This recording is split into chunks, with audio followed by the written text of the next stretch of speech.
Time table भी तैयार है, किताबें भी हैं, पढ़ने का मन भी है, और बोर्ड के एग्जाम में 95% भी लेके आना है, गवर्नमेंट एग्जाम भी क्रैक करना है, कॉलेज में भी टॉप करना है। लेकिन एक चीज नहीं है, वो है कंसिस्टेंसी, यानी पढ़ाई में निरंतरता। और अगर निरंतरता ना हो पढ़ाई में तो पढ़ने का कोई मकसद नहीं है, क्योंकि पीछे वाला छूट जाता है और आप आगे बढ़ जाते हो। तो जरूरी है कि पढ़ाई में कंसिस्टेंसी मेंटेन करनी, तो उसके लिए कुछ चीजें आपको सेक्रीफाइस भी करनी पड़ेगी और कुछ बदलाव भी करने पड़ेंगे, कुछ हैबिट भी चेंज करनी पड़ेगी, कुछ रूटीन भी चेंज करना पड़ेगा। और साथ में आपको खुद से होनेस्ट रहना पड़ेगा कि हाँ मैं ये करूंगा और करने वाला हूं। खुद को, अपने आप को ये नहीं धोखा देना है कि मैं सिर्फ पढ़ने के नाम पर यहाँ पे सिर्फ टाइम पास कर रहा हूं, क्योंकि ये अगर आपने बदलाव कर लिए तो आपके अंदर सच में कंसिस्टेंसी आ जाएगी और आप निरंतर पढ़ाई करोगे। तो मैं आपको बता रहा हूँ 3D, यानी डिसिप्लिन, डेडिकेशन और डिटर्मिनेशन, ये तीन चीजें पढ़ाई में निरंतरता के लिए सबसे इंपॉर्टेंट है। मोटिवेशन सिर्फ 2 दिन काम करता है, ये चीजें लंबे टाइम तक काम करती है, और ये ऐसे ही नहीं आते। इनके लिए आपको मैं बता रहा हूं, जैसे आपको हैबिट चेंज करनी पड़ेगी, होनेस्ट रहना पड़ेगा, सेक्रीफाइस भी करना पड़ेगा, सब कुछ बदलाव करना पड़ेगा, तब जाके ये चीजें आपके अंदर डेवलप होती है, ऐसे ही नहीं आती है। तो सबसे पहले हम बात करते हैं, आपको सबसे पहले ये तरीका अपनाना है कि आपको एक डायरी लेनी है, और जहां भी आप बैठते हो पढ़ाई करने या सोते हो बेड के पास, वहां पे उसको रखना है। और सुबह उठो, आपको जो भी काम करना है, पढ़ाई करनी है, स्कूल का होमवर्क करना है, कॉलेज में जाना है, जो भी चीजें करनी है आपको, वो उसमें लिखनी है। सब चीजें नहीं लिखनी है, लेकिन जो आपको मेन मेन काम करने होते हैं वो उसमें लिखने हैं। और शाम को आपको उस डायरी को दोबारा उठाना है सोते टाइम, कि आपने कौन कौन से काम कर लिए आज, उस पे आपको टिक मार्क करना है पेन से। अगर नहीं किया है तो वो चीज आपको उस डायरी में लिखनी है कि आप उस काम को किस रीजन से नहीं कर पाए। लेकिन इस चीज में आपको एक चीज बताता हूं कि आपको खुद से झूठ नहीं बोलना है, आपको होनेस्ट रहना है कि हाँ ये चीज मैं लिख रहा हूं, नहीं कर पाया, लेकिन कल इसे जरूर करूंगा मैं, क्योंकि आगे से ये चीज मैं, अगर आज दिन में मैंने अपना टाइम बर्बाद मूवीज देखने में या वेब सीरीज देखने में या मोबाइल पर कहीं भी बर्बाद किया है, तो कल से मैं इसे बंद कर दूंगा। क्योंकि कोई भी इंसान अपनी नजरों में नहीं गिरना चाहता है। तो ये आपको अपनाना है कि आपको एक टू डू लिस्ट तैयार करनी है, और उसमें लिखना है आपको टू डू लिस्ट के अलावा भी कि आप वो काम क्यों नहीं कर पाए, और जो कर दिया उसको आप टिक मार्क करना है। तो ये तो हो गया पहला तरीका कि आपको लिखना है रोज एक डायरी में, लेकिन इसमें आपको होनेस्ट रहना है, खुद से झूठ नहीं बोलना है। दूसरा तरीका ये है कि आपको जितनी भी आपके मोबाइल के अंदर जितनी भी सोशल मीडिया एप्स है जो आपके काम की नहीं है, उनको डिलीट कर दो, हटा दो उनको मोबाइल से। क्योंकि सबसे बड़ी चीज है आपका डिस्ट्रैक्शन। निरंतरता नहीं कर पाते हो, आपके पास मोबाइल है तो आप क्या करते हो, मोबाइल्स के अंदर पढ़ते टाइम चीजें देखने लगते हो, यूट्यूब पे, इंस्टाग्राम पे। सिर्फ अपने पढ़ाई की काम की चीजें रखे, अन्य चीजें ना रखें। अगर आपको सोशल मीडिया को टाइम देना है तो एक अलग से टाइम निकाले, ना कि पढ़ाई के बीच में। और साथ में आपको दूसरे क्या कर रहे हैं, कौन क्या कर रहा है, कौन कितनी पढ़ाई कर रहा है, कितने घंटे इस समय पढ़ रहा है, बॉलीवुड में क्या चल रहा है, हॉलीवुड में क्या चल रहा है, पड़ोसी क्या कर रहे हैं, आपको इन चीजों से कोई मतलब नहीं रखना है। क्योंकि आपको क्या करना है, आपको एग्जाम क्रैक करना है, आपको अपना भविष्य बनाना है। तो आपको दूसरे क्या कर रहे हैं, कौन क्या कर रहा है, आपको उससे कोई मतलब नहीं रखना है। उसकी गर्लफ्रेंड है कि नहीं, उसका बॉयफ्रेंड है कि नहीं, आपको इन चीजों पे बिल्कुल भी ध्यान नहीं देना है।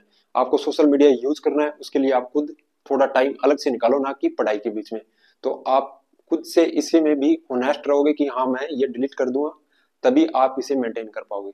तो ये तरीका था दूसरा, जो खुद को होनेस्ट रख के आपको ये बदलाव अपने अंदर लाना होगा। मैंने पहले ही कहा था कि आपको होनेस्ट रहना पड़ेगा, अपना रूटीन बदलना पड़ेगा, आपको सेक्रीफाइस करने पड़ेंगे। तो आपको ये तरीके तो करने ही पड़ेंगे अगर आपको पढ़ाई करनी है निरंतर, आपको टॉप करना है, एग्जाम में क्रैक करने हैं तो।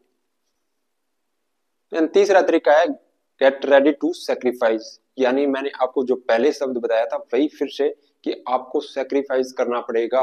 किसी भी चीज के लिए आपको सेक्रीफाइस करना पड़ता है अगर आपको आगे जाना है तो ये तो आपको अपना भविष्य बनाना है तो सेक्रीफाइस तो करना पड़ेगा। आपको जो फालतू की बर्थडे पार्टियां हैं, शादियां हैं दूर दूर की, मतलब नजदीक की तो आप ज्वाइन कर सकते हो, बट जो दूर की है जहाँ पे आपका कोई मतलब नहीं है, मकसद नहीं निकलता है वहां पे जाने का, तो आप उनको स्किप कर सकते हो, आप वहां पे मत जाओ। अगर आप कहीं पे दूर गांव में मेला लगाए तो ये मत सोचो कि मुझे वहां पे घूमने जाना है, ये मत करो। अगर हाँ संडे की छुट्टी हो तो जैसे आप जा सकते हो, बट ये नहीं कि पढ़ाई का टाइम है आप बाहर घूम रहे हो, दूसरा कोई पढ़ रहा है। तो आपको ये सेक्रीफाइस अपने लिए करनी है, ना कि किसी दूसरे के लिए करने हैं। तो ये आपको खुद से सोचना है कि हाँ मुझे ये सेक्रीफाइस मैं अपने लिए कर रहा हूँ, तो मुझे पढ़ना है, क्योंकि मुझे एक कामयाब इंसान बनना है, आगे बढ़ना है लाइफ में, तो ये करना पड़ेगा आपको, सेक्रीफाइस तो करना पड़ेगा, आज नहीं तो कल करना पड़ेगा। तो ये था तीसरा तरीका कि ये आपको सेक्रीफाइस करना पड़ेगा लाइफ में, चाहिए आज कर लो चाहे आगे जाके कर लो।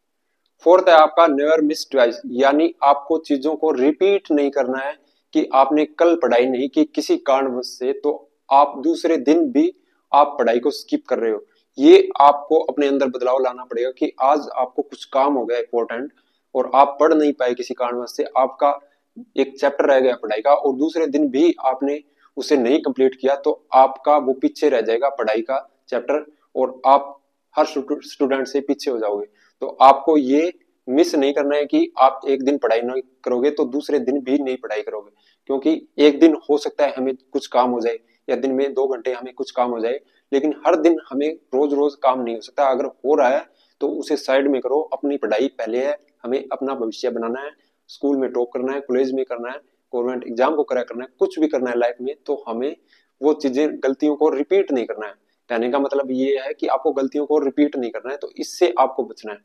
तो मैंने आपको 4 तरीके बताए हैं, आपको मैंने पहले ही बता दिया कि आपको इसमें सेक्रीफाइस करने पड़ेगा, रूटीन चेंज करना पड़ेगा, आपको खुद से होनेस्ट रहना पड़ेगा कि हाँ मैं ये कर सकता हूँ और मैं झूठ नहीं बोलूंगा खुद से, तो आप कुछ भी कर सकते हो। आपकी कंसिस्टेंसी है वो मेंटेन देखना, आप 10 दिन में ला सकते हो इस चीज को, लेकिन आपके अंदर वो चीज होनी चाहिए, डेडिकेशन होना चाहिए। जैसा मैंने आपको 3D में बताया, आपके अंदर डिसिप्लिन, डेडिकेशन और डिटर्मिनेशन, तभी मैंने आपको ये चीजें बताई है कि आपके ये 3 चीजों से आप पढ़ाई कर सकते हैं। आपके जीवन का सवाल है, आपका जीवन सुधार होगा, आपका भविष्य तय होना है लाइफ में, तो आपको ही पढ़ना है, किसी दूसरे को नहीं पढ़ना है। तो निरंतरता भी आपको ही लानी है और सेक्रीफाइस भी आपको ही करना है, कोई दूसरा नहीं करेगा। ये चीज आप अपने दिमाग में बिठा लेना। अगर ये चीजें नहीं कर सकते तो आप कोई भी वीडियो देख लेना, किसी भी मोटिवेशन को देख लेना, कहीं भी प्रवचन सुन लेना, लेकिन आपके वो चीजें काम नहीं आने वाली है, क्योंकि आप खुद से होनेस्ट रहोगे, सेक्रीफाइस करोगे, तभी ये चीजें काम आएगी, अन्यथा ये चीजें काम नहीं आने वाली है।